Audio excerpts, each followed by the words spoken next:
Once a cop, let it knock, yeah. For one thing, we should celebrate redemption instead of condemning it. Corey Pegues, up, talk your truth, bruh. Check it out. Once a cop. Pull up a seat. You're now in Corey's Corner, where right conversations matter. I'm your host, Corey Pegues, and I always keep it right, not real. Today, we're sitting down with a Brooklyn native whose journey embodies both resilience and redemption. Russell Big Russ Smith. From dominating the courts with AAU basketball to earning a scholarship at Molloy College, Russ had the kind of promise that turns heads, learning hard lessons that will later shape his purpose. Now Russ is a proud father whose son followed in his footsteps all the way to the NBA, continuing the family's basketball legacy while playing professionally overseas. Beyond basketball, Russ has become a true community pillar, an entrepreneur, filmmaker, and activist. His short films capture real stories of struggle and strength, and his recent M&T Bank commercial brought his life story to a national stage. From mentoring young men through barber training and workforce readiness programs to bridging the gap between police and the community in Harlem, Big Russ is rewriting what leadership looks like, one conversation, one opportunity, and one life at a time. Welcome to Corey's Corner. Appreciate Big it, Russ. man. Thank you for having me. My man, Thank I you, appreciate you, man. Appreciate Been waiting for you to come on. Yeah. Before we start, this episode is sponsored by 5 Realty Baldwin Office. They specialize in helping clients sell and buy homes in Long Island and across New York City. Special shout out to Andrew Panton and Jerome Jones. Make sure you go out there. If you're looking to sell or buy, reach out to 5 Realty Baldwin Office. Hi everyone, my name is Andrew Panton. I'm a licensed associate broker at Fave Realty. I co-manage the Baldwin office along with my partner Jerome Jones. Here at Fave Realty, we really pride ourselves on the mentorship, the guidance, and the training that we give our agents. Not only do we want our company to be successful, but we also want the individual agents to be successful and be able to grow their business. So if you're looking for a real estate home, whether you're a new agent or existing agent, reach out to us today. Again, my name is Andrew Panton. We'll put my information right here, and I look forward to connecting with you guys all. Let's start in Brooklyn. Growing up in Brooklyn, what was your family dynamic and how was it growing up? It was, just like almost like any borough, tough. You know, you got to set the foundation. You got to set the stage. You know, especially, in my era, coming up, 80s, when a lot was going on. So you kind of had to be focused to kind of steer you away from that. I always had one foot in, one foot out. Just saw a lot of things and watched a lot of things come. What part of Brooklyn? Bushwick, the Bushwick area, over there near Williamsburg. Bushwick. Bushwick. Yeah. Kind of moved around a little bit. Growing up there, what did basketball mean to you as a young kid? Was it an escape, an expression, or an ambition? It's almost like an escape. Growing up back then was like an escape. Trying to figure it out. You're talking about the crack era. Yeah, that's trying to figure it out. Heroin, crack, cocaine, all of that right there. Trying to figure it out. That's the best thing. You want to hustle. You want to be in the street. You want to play ball. Mm-hmm. You got to figure it out, man. Because if you didn't try to figure it out, you could end up dead, jail. Just up the wrong path, man. So I had to figure it out quick. Yeah. So for the audience, you kind of was nice. You was pretty good on the basketball court. I get busy. I was a bully. Yeah, you was a bully. I was a bully. You was a bully on the basketball court. You played guard. Yep. You played guard. And you played AAU basketball. Like real AAU, not today's AAU where tomorrow me and you just get together and say we're gonna put a team together. We're gonna put an AAU team together. It wasn't that. You played for one of the most famous AAU teams in New York, if not the country, the Gauchos. Lou Dalmeda. Playing with the Gauchos, back then was like playing with an NBA team. You got to think about it. The only rival we had was Riverside. Mm-hmm. Every tournament we go and, we'd meet up against them. But we was always stacked. Number one team in the country. No disrespect, to Riverside, but, we was running the city. Every tournament and every Kenny Smith might have something to say about that. Again, no disrespect to Riverside, but we kind of running the city, man. We running, we were the Gauchos with more thugs than Riverside. How did that basketball, that Gaucho environment How did it shape you? When I understand Lou, Yeah. he was really taking care of y'all. It wasn't just he put a team together. He purchased property, Gaucho's infamous gym. Everything. The gym it's a historic place. Yep. And from what I understand, he took care of y'all. Like family didn't have no food, got Bro, you. I know he bought all the sneakers. Let me tell you something, man. The one thing that I missed as a kid, the rule was whenever we go on a trip, it was all you could eat. Think about 12 years old, nigga tell you all you can eat. Like, Right. what? Niggas saw 3 burgers, shakes, fries, and then try to take it home, man. See, but back then, man, we would appreciate it, man. He was just looking up. You need a phone bill or a beeper bill paid? Yo, my beeper bill, what's up? Yeah. I need my beeper paid, man. I need food. So, you learned a lot from him, man. The one thing I say, he was loyal to his players. He took care of people, man. People get locked up, showed up at court dates, people need bail. He came and got me about 5 times, bailed out. And I had to, Yeah, I was gonna bring it up. I remember me and you having this conversation. You had got in trouble one time. Yeah. And he came, was like, yo, it, get your life. I need you to get your life, boy. It was a couple times. It wasn't no Couple one of time. times. It was a couple times. And I had to, I'm young, 14, 15. I'm in the streets, and I had to put it together. I'm like, damn, man, I gotta know how to use them, man. I'm getting locked up and keep calling for that. I'm like, nah. So I had to figure out what I was dealing with and what he was doing. You talking about a millionaire, the family worth billions. Right. And I'm here playing pity pack games instead of trying to figure out the business. So I had to catch on to that real quick, man. And by the way, for the listeners, Lou was a middle-aged white man. He's 94 years old now. He's We 94 just came to his birthday. 94 years. event. Yep. He's 94. He still looks good. Stephon Marbury came. Yep. Legends, man. You play with some like NBA superstars. Yeah. You grew up with playing with some NBA superstars. Now, while playing basketball and gravitating to the street, you finally got together and ended up getting a scholarship to go to Molloy College. Was that you was the first in the family to go to college? You know what? Yup. It's funny. Like now that I think siblings, about it. like siblings. immediate. I was the first. Immediate family. Because now, I'm dibbing and dabbing in the streets. But it clicked. I'm watching everybody on my AAU team got scholarship offers. One to go to St. John's, one to go into Missouri. I'm like, yo, nah. I need to get to school, man. I don't know what happened, man. Molloy College came through. Lou said, yo, you got a Molloy College is interested. I'm like, what? I'm out. I dropped packages and all that. I left money on the street. Niggas owe me money. Y'all can have that, man. My goal was just to get to college, and guys couldn't figure that out, man. They couldn't figure out, like, you just said the hell with it. I'm like, yeah, that was the dream, was to play ball and do film. That was my passion. Okay. But, in that era, we needed money. At the time, I was living in the welfare hotel. Martini Hotel, Midtown Manhattan, 32nd Street, Broadway. We in there for like 5 years. Right. So think about the survival rate. And that's right around the time when the crack came out. Right. I had to become a chemist, man. I had to start stirring and cook at survival. Louis used to come by in his Jaguar, this Rolls Royce, man. I was like, yo, he off limits. He good money. Right, right. So, but again, just having him in my life, being a part of that program since I was 5 years old, and him to still show up, I was saying to myself, man, damn, nah, I want that. I got to do better. Right. I got to leave these streets alone. When that scholarship came, man, I'm like, shoo, done.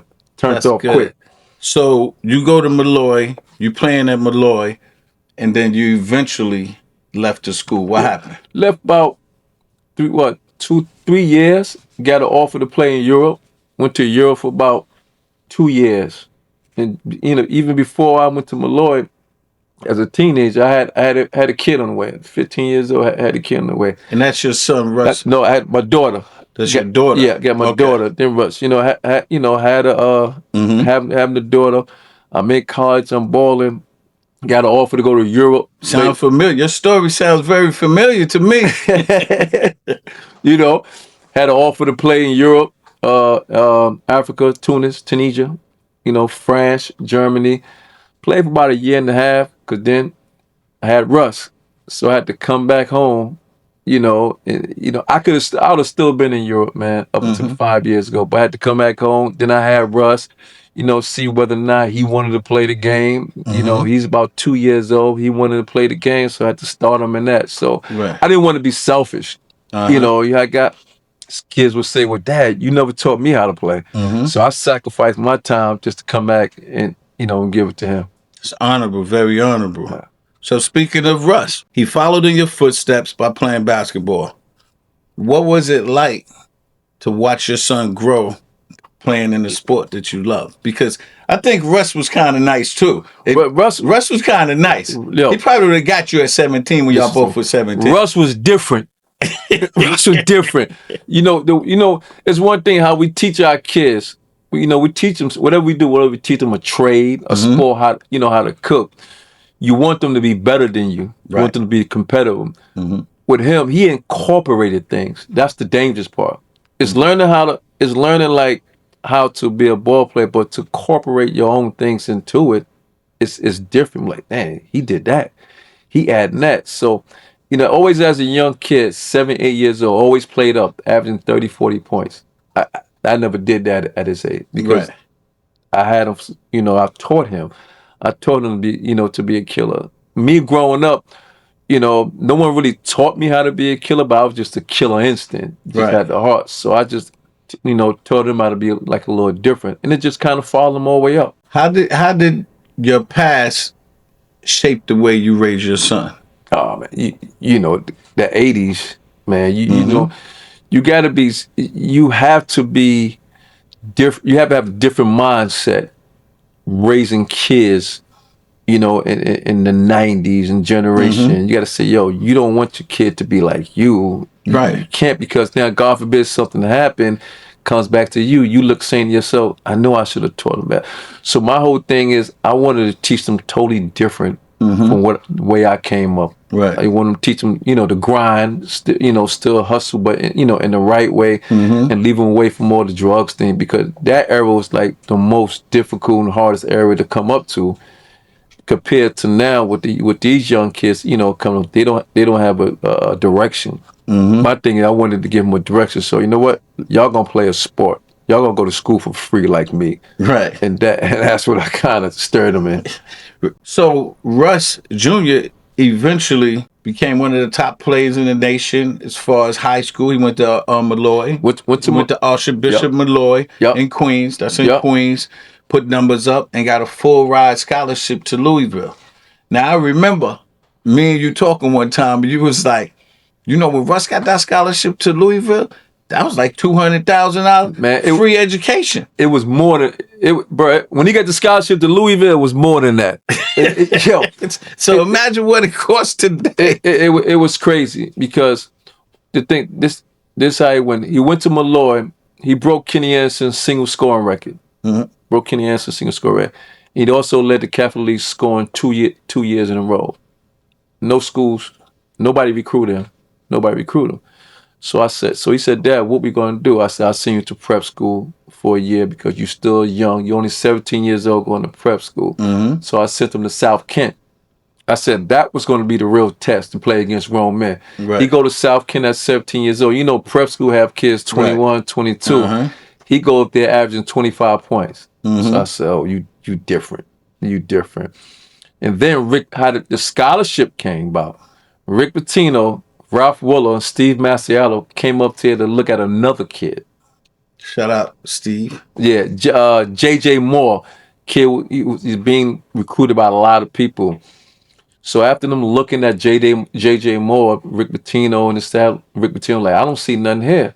It was Ralph Willer and Steve Masiello said, no, we do. He said, who? He said, Russ Smith. Rick Pitino like, well, I've known his father since he was a kid. He said, call him over there. They called Russ over there. They said, who's recruiting you? Russ said, nobody. Because nobody was recruiting him. So they said, you know what? Don't worry about it. We're going to follow up with your dad. But Rick Pitino didn't want him. It was Ralph Willer and Steve Masiello like, look, this is our guy in our system. We need someone like him. They said, well, we'll take him, but if it don't pan out, it's your job. They took him. Rick Pitino said, Russ, look, Ralph and them is sold on your son. I'm not. Want to bring you guys down to a visit. We go down to the visit. Rick Pitino sitting in the corner by himself. Russ goes over there They sitting there, and they talking. Russ committed before they even offer him. That's how thirsty he was. Of course. As a kid. Louisville, one of the top schools in the nation. It was great. So, and the new arena was opening up next year. He's at Louisville now. He breaks his foot in June. They come down there early work. He breaks his foot in June. He's back playing in 8 weeks because they put a screw in his foot. He's all new.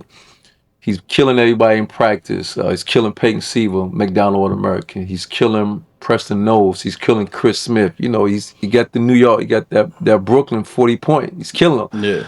Not knowing the game is different than just killing. Right. Now you're playing for a Hall of Famer. Mm-hmm. Even though he known me since I was a kid, all bets are off. So now the season's about to start. They do preseason, so you might play little skip minutes here and there. When the season starts, he's seen no minutes. He might have played throughout that year. He might have played 6 times. Mm-hmm. Prior to that season starting, I'm getting calls every night. Yo, I want to go home. I want to transfer. I'm tired of this, crying. Yo, he didn't put me in. I didn't play. I'm like, man, go lay down, man. Get some rest. Boy, be ready. But on the other side, I'm hurting. Right. I feel him, but this is the tough love got to kick in now, man. I can't baby you now because I know what I built. I know what I built. Just hold on. I know what you can do. Next day, Dad, I want to come home. I want to transfer. I can't take it no more. Yo, he crying and this. I'm like, yo, don't worry about it, man. Just keep fighting. Hang the phone up, man. I'm almost in tears, man. I'm like, but hey, because I know he's better than them. He just got to follow the system. It's a system. I remember one day he called me. They was playing Georgetown. He said, Dad, I just can't do it, man. They usually if you don't practice, that means you're not gonna get it. I said, man, just go ahead, man. What do you know? Watching the Georgetown game, he puts him in for like 10 minutes. I said, you had a game tonight. Like, yeah, I almost passed out. I was tired. I said, be careful what you ask for, man. I said, be careful what you ask for, so you got a piece. And then he still wanted to leave and transfer and all that. So finally, that freshman year ended. So Rick Pitino says, Big Russ, I don't think this is going to work out for him. I said, Coach, it's kind of my fault. I didn't turn him to a point guard. I turned him to a killer guard. So usually, like every college team take that trip to the Bahamas, to an island to play in the tournament. Right, in the tournament. I said, Coach, do me a favor, do this. Put him at the 2 as a scoring guard. If it doesn't work, I pull him right out. No problem. I said, he's not a point guard. He said, okay. They went to the Bahamas. They played 6 games. They put him at the 2. He averaged 30 a game, and that was it. So now he knew how to play him off the ball. Right. Played him off the ball. Averaged 30 points. That was it. Sophomore season start, he was coming off the bench, averaging 14 points, playing 12 minutes. It was unheard of. In the SEC. No, the Big East at that time. The Big East. That was unheard of, to come off the bench 10 minutes and averaging 14 points. Right, yeah. The jealousy kicked in, this kicked in, who this, and I'm coming to the games. I said, yeah, now you smiling, you happy now. And it made me feel good because now he has found his home, he has found his place. And I remember after the game, we were leaving, we was going through the tunnel, people asking for his autograph, and he looked at him like, I said, no, stop. You go back there and you sign every autograph that you can. I said, cause it could be different. They could not be asking for your autograph. That's right. So it was just guidance. Yeah. He kind of get that, and from there, everything just took off, man. Well, listen, I want all the fathers out there who have sons playing basketball, because they all think they're going to the NBA. Man, we had a I got an 11-year-old son that plays for the Gauchos. Yep. Thank you. He plays for the Gauchos, and I want all the fathers out there. That's why I wanted Russ to interview and talk about this. Yeah. It's not easy. His son averaged 30 points, 40 points, and he still came off the bench. Yeah. So you got to put that work in. So now he ends up bringing them to a national championship. I'm going crazy at the crib every day, waiting Big East. The Big East, the NCAA. NCAA, yep. Tournament. He's killing them. Him and Silver is going crazy. Silver. They're going crazy. And he wins the chip. Man. even the sophomore year was even bigger because they won the Final Four and they won the Big East. Yeah. Won the Big East. That was big because, like, you got an interview. He was saying, and guess what? I didn't play that much, but it doesn't matter. My team won, and I'm part of the team. You know, but that was the first time he had won a championship on that level. You know what it is to win a Big East championship? Yeah. And then that same year, go to the Final Four, and you get a. People don't know when you go to the Final Four, you get a ring. Right. You know, so he got 2 rings already in his sophomore year. Now you come back junior year, Ranked. Now you win the Big East again, back to back, another ring, Final Four. Then you win the national championship. That was just crazy. Like, to see my son on that stage, Right, and know the work that he put in. Ain't nobody did no favor. It's the work we put in. You know, running the beach out here in Coney Island, Brooklyn, getting up, all these shots, taking them every park in Brooklyn, playing against young kids. Like, the workout was just different. So, and it finally, it paid off. Then the tricky part, he wins the championship. Here come all the agents. Here come all the people in the air. Yo, lead this and that. So he said, Dad, we out, right? I said, nah, we ain't out. We coming back. Now, what are you talking about? Russ, we gotta come back. They not talking about you like that. What are you talking about? We just wanted to. I said, yeah, but your call, your in-betweener, what they call. They don't know if you're a guard or this you haven't showed them. right. So, like, what do you mean, Dad? You know, so I'm trying to explain to him. I said, hey, you wasn't a point guard in this championship team. You was a 2 guard. You were undersized guard. You didn't show any point guard skills. So now, you know, he's confused. Because for years you see people win championship, you go right to the draft. Right. You know how it is. And I explained, I said, nah. He said, yo, I want to go. I said, hold up now. We got a plan. We gonna figure it out. Just follow my lead. I got to. Because I was getting calls from GMs was saying he's second rounder or might even get drafted. And I explained that to Russ. So he called me back we was on the phone for about an hour and a half talking about the whole draft thing, about leaving and all that. So he called me back, he said, Dad, let me know what you want me to do, and I'll do it. And whatever happened, I won't be mad. I said, okay, now he's mature. He's growing up. Now he's mature, this and that. I said, Russ, look, they're saying they're not going to draft you. I said, now, if you do what I tell you right now, you'll get drafted. We're going to go back to school, right? I said, if you stay in school next year, just senior year when the season starts, you're going to be first team All-American. You're going to be on magazine covers. You're going to be that dude, and you're going to be ranked. I said, the most important thing out of all that, the most important thing, I want to walk across the floor on senior night and get that jersey. I said, that's what I really want to do. Yeah. I said, all that NBA, all that's cool, it's fine as that, but for years I watched parents walk across the floor on senior night. That's a big deal. He said, okay. He said, I'm good, Dad. Come back home, we're gonna get to this work. And man, came back on the front cover of Sports Illustrated, on the front cover of the other magazine, him, Marcus Smart, Andre Wiggins, whole lot. He's ranked 2-time All-American for this, All-American, like 3-time All-American. All-American back to back. Took his team to Elite 8. Up just a little bit. Cardinals down by 1. Smith. Defended by Rubles. Rozier. Smith and what a shot! A cold-blooded deuce. And no 2 timeout. seconds. The ball deflected. It's loose. And Louisville has won. The Cardinals have won.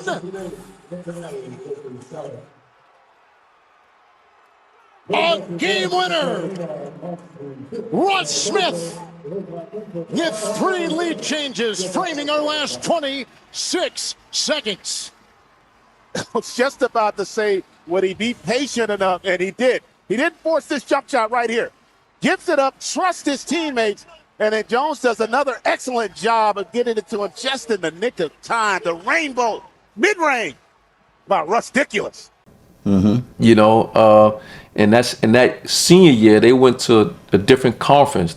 They moved from the Biggies. It was the AAC, whatever conference, and they won that conference. You know, he got MVP.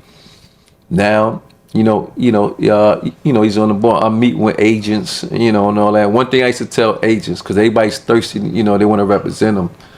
I said, we can sit down, like, you know, and discuss this like business. You know, if you want to represent my son, I want to interview everybody. But just know, if you do anything foul on any backdoor, any slick stuff, I'm not going to deal with it in the courts. I'm going to deal with it in the street. That's that Brooklyn.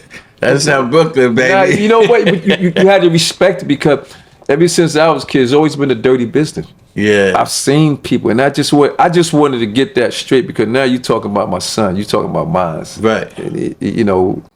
Let's jump here. So, like, most people use the term like father, like son. How was it watching your son make it to the NBA and now, you know, overseas breaking records? You recently told me him and Wilt Chamberlain is in the Guinness Books of World Record for average the most points. Average the most points. Man, that even when he got drafted, second round, spent 3 years, got drafted by New Orleans Pelicans, spent 2 years with them, and then got traded to the Memphis Grizzlies. Man, it was just know that you're already in the history books. You can always pull your number up and say, yo, he got drafted. And I was tell him, like, look, your little brothers can always go to school and brag. My brother in the NBA or played in the NBA. That's right. Google him. Yeah. So just to see him follow his dreams, you know, had an amazing career, and then go on to come back, for them to retire your number, and then you playing all these years in Europe, you know, China, you got your own NBA card, you know, making good money. I mean, making a ton of money, man. Yeah. You know, as an ex-NBA player playing in Europe or China, that's big bucks. We gotta plug his liquor, his whiskey. Yo, so this is the crazy part. So right after that, he said, Dad, I want to, you know, like a year later, I want to get into the liquor business. Cool. Met some people down there, you know, in Louisville. He said, Dad, I got some meetings set up, you know, come on down or whatever, you know, talk about the whole bourbon thing. So now I'm headed to Louisville about a month later, down there for a meeting, walk in the room. You know, you see the millionaires, the billion, you see money in the room. You got to read the room. Learn to read the room when you walk in, you know, as far as business. You know, I'm suited down, got the shoes on, you know, ready to rock. So like, oh, you know, the guy like, yeah, well, you know, we hear y'all want to get in the liquor business, the bourbons, the big, and this. This is how we do it up there. We usually ask for upfront fee, you know, something like $250,000 to get in, and you know, just to need what it needs to be done, you know, how to make it happen. So you know, we sitting there with the checkbook, like, damn, you know, checkbook, you know what it is. But the guy said, you know what, we're gonna waive the fee.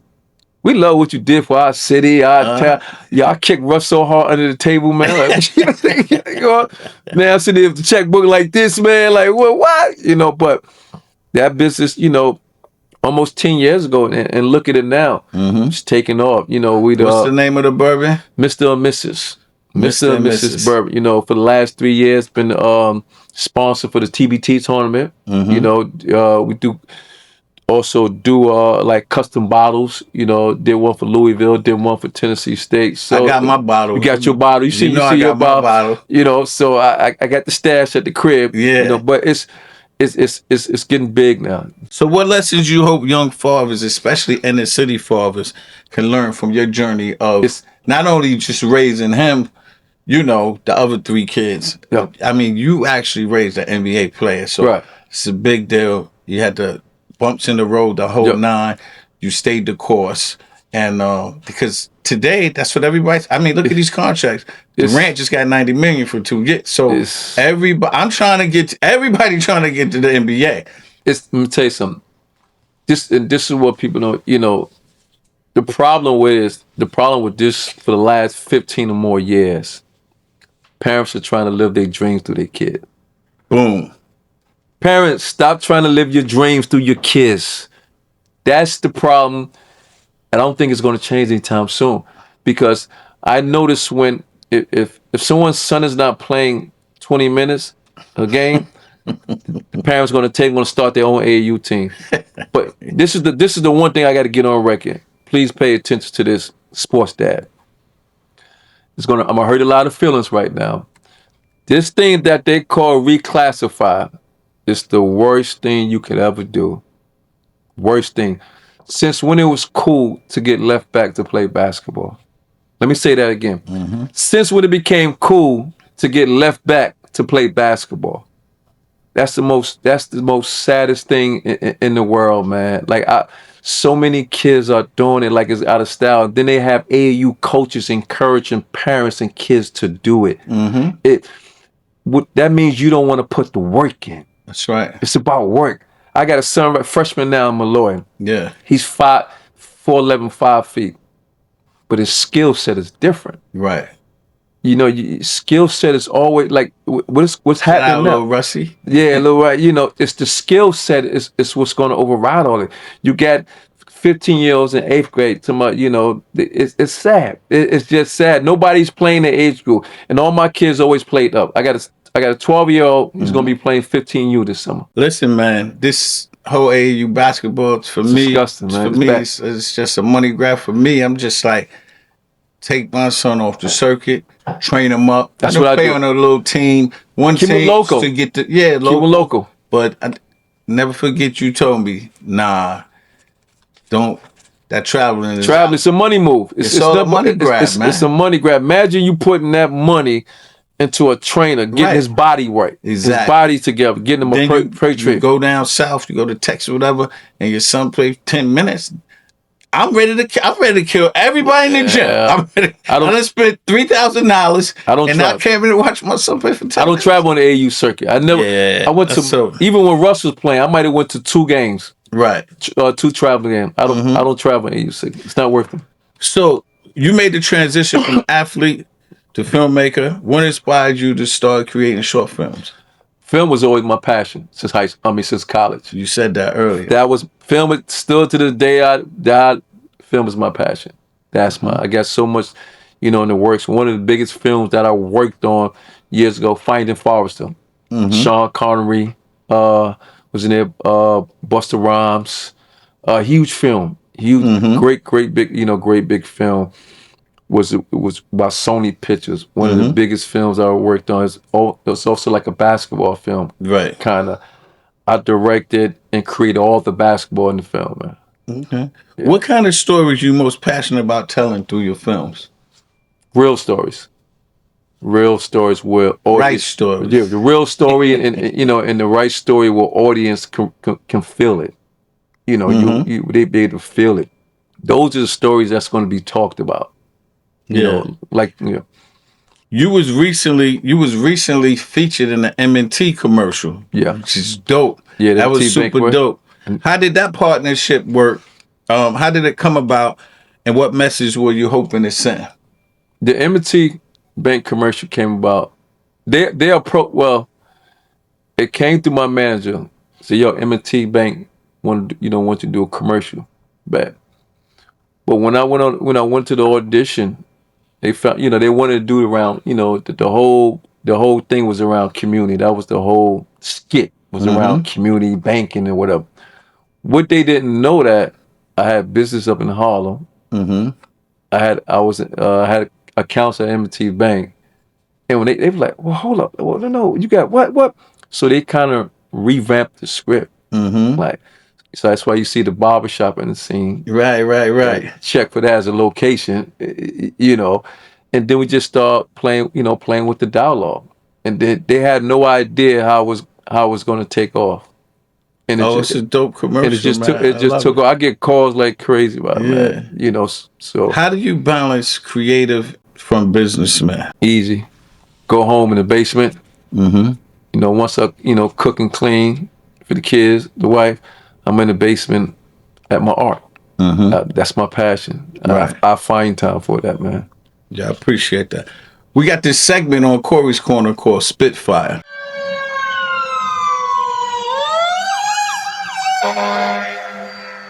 I'm going to ask you 10 rapid fire questions. You got to answer with a one-word answer or yes or no. Try not to elaborate. It's Spitfire. Let's go. Favorite spot to grab food and home? Bocados. Knicks or Nets? Knicks. Who's the toughest player you ever guarded? Mark Macon. He was hard. First thing you do every morning? Use the bathroom. If you weren't doing film or mentoring, what would you be doing? Maybe coaching. Favorite sneaker of all time? Fila. Fila. What song gets you hyped before a big moment? It was just all good a week ago. Jay-Z. Nice. Best advice your son ever gave you? Stay real, Dad. One word to describe Harlem. Classic.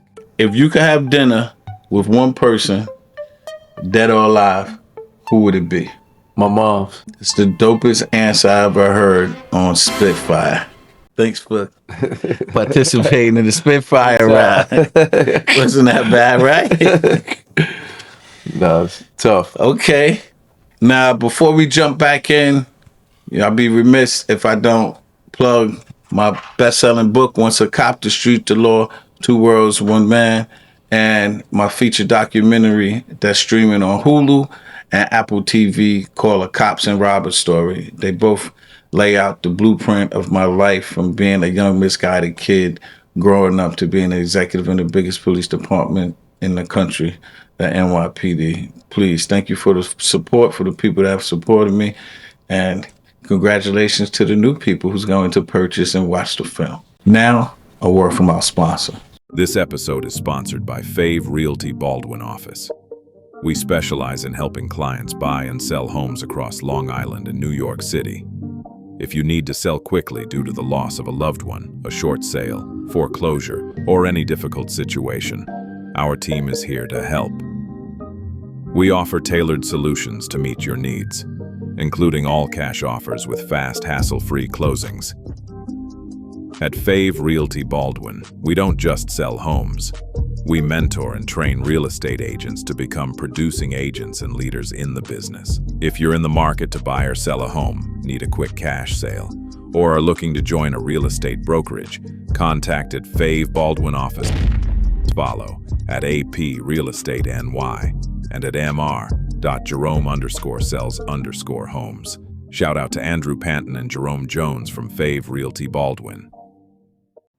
I'm Assemblymember Latrice Monique Walker, and you're listening to Corey's Corner, where he always keeps it right, not real. Russ, you're an entrepreneur.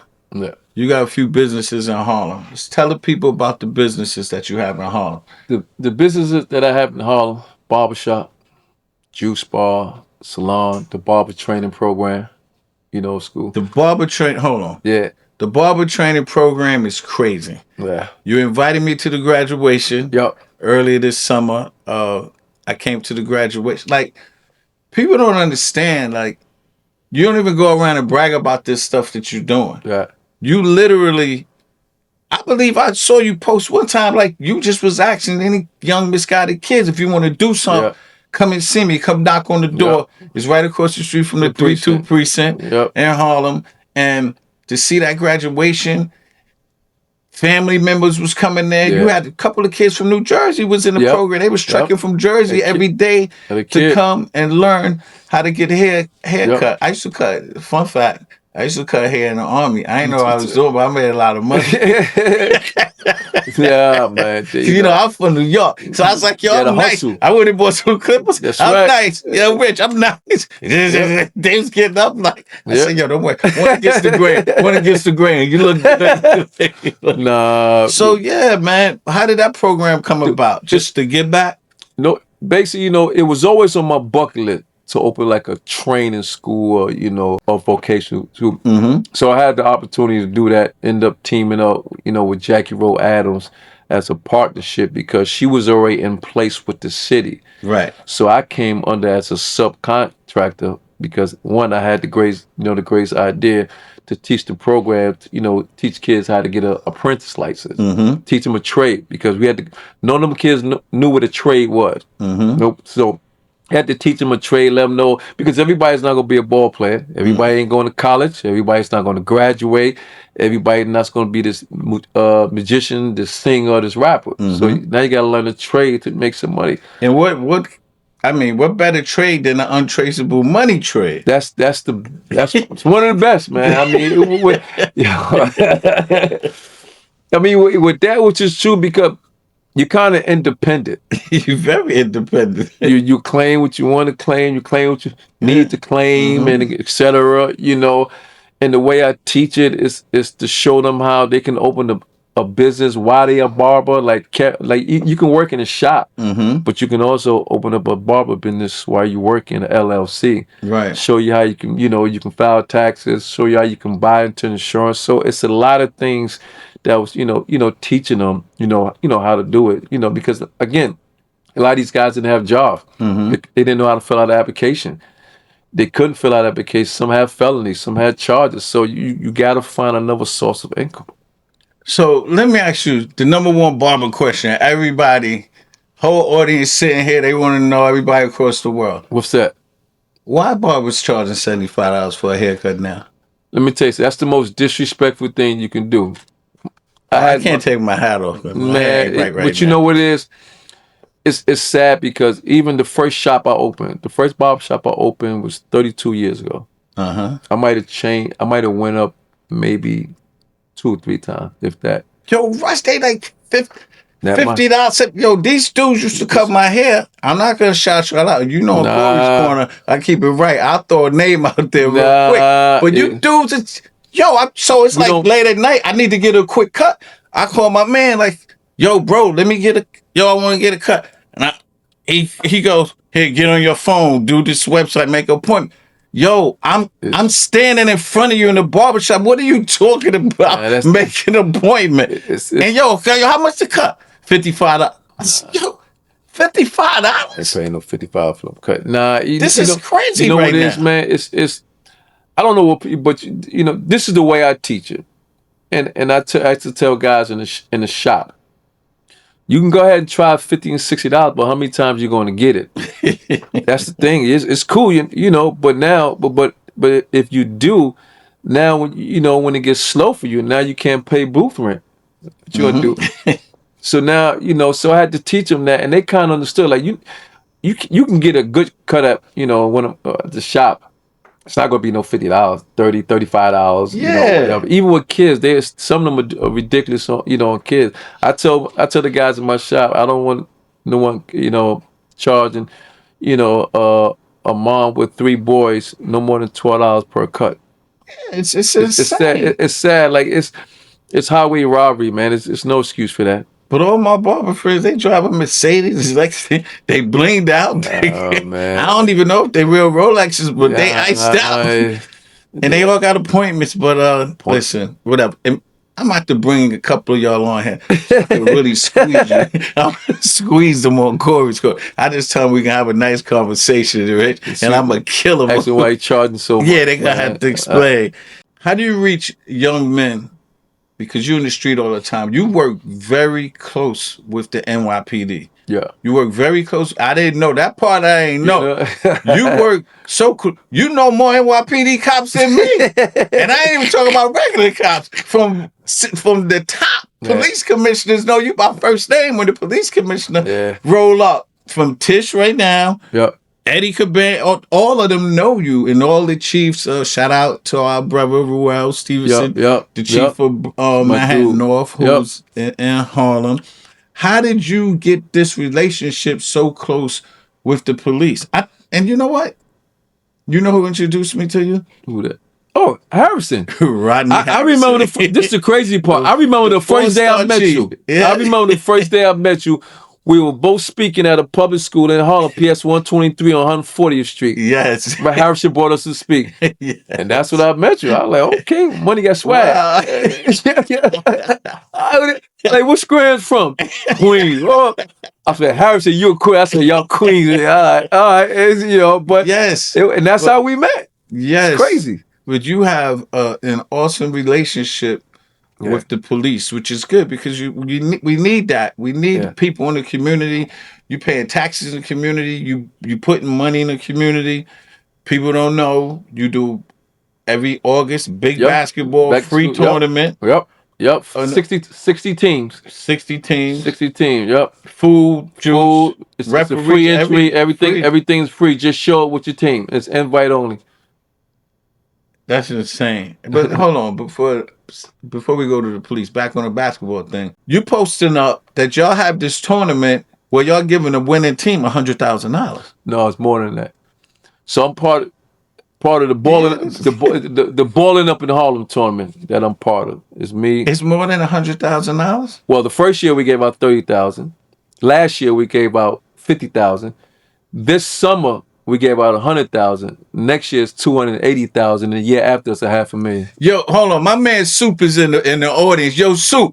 Yo, Soup. Yo, you ready? Yo, you got to dust them off, Soup. Yeah, man. Yep. God, wait, hold on. Change it. Where y'all getting the bread from? Yeah. I don't. No, hell no. We got a little sponsors here and there, trying to make it, and we kind of coming out of our pocket a little bit, but it's coming. It's like building an empire. Yeah, you gotta start somewhere. If it's gonna cost you, coming out your pocket. Chris Gotti's a part of that with y'all. Chris Gotti got his own thing. He got the Clash TV. Clash TV. With his, he came and some of the live stream the games with us. Oh, he live. Yeah, okay, nice. Nice. He's dope. He's doing dope. So how do you reach young men who feel the streets are their only option? I continue to reach out to them, man, and talk with them. And that's one of the main things that I have this barber training program. It's also a mentoring. Also I got somebody in my team who teaches social emotional disturb. Talking to them, what it's like. Can you work around people? Once you get up in the morning, what are you doing? You got a lot of these, activists out here and people, who do it for a check. Everybody has an agenda. No one's doing it from the heart no more. And one of the reasons I've been so blessed because I do it from the heart. Yeah. But it's different, man. I even go to the juvenile system, speak to the young men. I even got the barber program in there. And these kids love it. A lot of these kids never had a hug, man. I'm looking at 16, 17-year-old kids to one kid to you facing 30 years on one life. One got 2 bodies. I'm looking like, man. But they showing me the utmost respect. Yo, that's crazy you say that because growing up, I can't remember, and I wrote it in my book, I can't remember my father ever telling me, I love you. Man. Until the day I graduated from the police academy. My father was an alcoholic, it is what it is. But I graduated from the police academy and he said that to me and I was like, damn. So I make it my business I always tell my sons I love them. I kiss them all the time. Yeah, man. They be like, Dad, what you doing? I said, yo, come and give me a kiss. They don't understand. Yeah, I'm at least, man, I'm overprotective of all my kids. Yeah. Like, even still to this day, walk across the street, because one is 14, the other one's 12, and they big, walk across the street, I hold their hands. They look at me like I'm crazy. You hold my hand. It's like, yo, even my youngest son, like, Dad, my friends laugh. I said, what happened? Because we were holding hands. I said, yeah, that's the world we live in today. It's funny. I was walking my daughter today. She's 12, and I grabbed her hand across the street, and she just kind of tense up. Yeah, it's different, man. Relax. But it's different, man. What you think is most misunderstood about people who come from the street, but they try to rebuild their lives, sort of like you and I? Yeah, we just have this thing where we can't change. That's they want us stuck in that box, right? They want you in that box. They want you in that box so so bad. Like the only thing is the streets, right? Which is not true. Look at your story. Like, when I met you and then found out your story from the streets, and look at the rank you went to. I'm like, think about that. They're going to hate on that because they don't think we are that talented. Right. And that's the issue. Like, you're ranked way up. You was running precincts. How many guys they can say that? So and coming from the streets and looking at us, you know, they still get the, oh, you from the street. Up until some years ago, people say, well, nah, Russ got to be in the streets, the way he moving, what he driving. Streets, what? Hell He nah. driving a big body. He gotta be. Streets, nah. I got responsibility. I got kids, Exactly. man. I can't, just imagine, man, I can't slip. Right. I got kids, I got responsibility. I can't leave my wife at home with my kids, paying bills and struggling. I feel like a sucker. Right. You know what I'm saying? I can't. Man, even today, you know, it's hard to stay, you know, trying to stay sucker free. Yeah. Because listen, man, the streets always trying to pull you in. Oh, They man. always trying to pull you back. So I really don't go back to the community, my old neighborhood, because you can end up slapping somebody. Yeah, man. that quick. I mean, you pull up in a little Benz, they think like you got it. They don't know, like you paying $860 a month. Man, That's just for the car. No, that ain't the insurance on the joint. And then you got a mortgage. They don't know. Bruh, They just thinking like that shit's real. That money payment, bro. You got it. I tell guys, you know what I put. They look at me like, what? Like, yeah, this big boy over here, man. Right. I mean, it's, They wouldn't even want your monthly they don't, bill. You don't want that. They wouldn't want your monthly bill. I promise you. Hell nah. So you've experienced the highs of sports, the lows of the street, and the grind of rebuilding. How do you define success now? Man, you know, I'm more relaxed now. So the success is waking up, dropping my boys off at school, picking them up, doing my daily due diligence, you know, running errands for my wife, taking care of her, doing what I need to do, you know, and still balancing everything. Nice. You know, shout out, sis. Yeah, you know, at the end of the day, what people don't know, you need an amazing partner. That woman, you need that. You know, my wife been an amazing partner, man. Like that, you need that backbone. You need that balance. You know, you need that balance, and she's been more than amazing. Nice, more than amazing. And people don't understand that balance that you know that you need, man. What I don't have, she had. What she don't have. You know, I have the struggle. Right. You know, so, you know, it's... What advice would you give someone who feel like they've blown their shot? You're still breathing. You're here for a purpose. You gotta get up.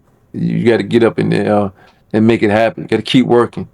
As long as you're healthy, you're able to still do anything.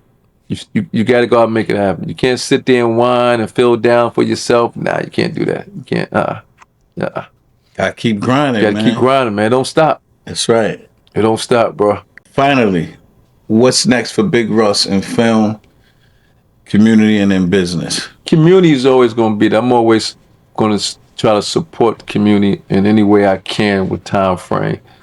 Business-wise, kind of moving away from all that now. The one thing I want to focus is the barber training program, because I can reach out to like 100 kids at one time, you know, can register and be part of the program. Film thing, I'm gonna die doing film, man. You know, I'm in a project coming up right in a couple of months. I got projects on the table. That's my passion. That's my life. That's what I do, man. The community thing is what I've been blessed to give back to, along with the barber training program, and that's to help kids, young men, you know, steer them on the right way. Is there anything that we didn't cover that you want to get out? The one thing I do want to say, we forgot to say, I had to explain to my son what it had cost to go to University of Louisville. Parents have no idea. When I signed the letter of intent, that bill was $330,000. Wow. To go to school. $330,000 to go to school for 4 years. I say that to say this. A lot of our parents, as parents, we don't have that money to put our kids in the situation. So it's very, very, very powerful that you understand that if you're playing a sport, you're playing anything, work hard towards it and go to school for free. The idea that the thing is to go to school for free, man. So I kind of, you know, completed one. So I got a couple. I got a son in the Marines, 22-year-old son in the Marines, and I got 2 more want to play ball. So just guide them in that track. You know, go to school for free, man. Man, yeah, this was good, man. Let the people know where they can find you. Your social media handles. Yeah, you can find me Big Russ, Big Russ 2474 on Instagram. You know, you can holler at me. Well, I appreciate your passion, your honesty, and what you're doing up in Harlem for the young men and women in the community. You're living proof that redemption isn't about where you start, but it's about what you build after the fall. I appreciate you pulling up a seat to Corey's Corner, my brother. Appreciate it. Thank you for having me at Corey's Corner. Appreciate it, bro. Okay. For our listeners, if you found value in today's episode, please follow, subscribe, and support. This has been another episode of Corey's Corner. Until next time, keep pushing, keep grinding, and remember, it's not about where you start, it's always about where you finish. I'm Corey Pegues, and I always keep it right, not real. Peace. Special thanks to our executive producer, our engineers, and much respect to Kerr Rupp Mob for making Corey's Corner possible. Once a cop, let it knock, yeah. I for one thing we should celebrate redemption instead of condemning it. Corey Pegues, what up? Talking truth, bruh. Check it out. Once a cop.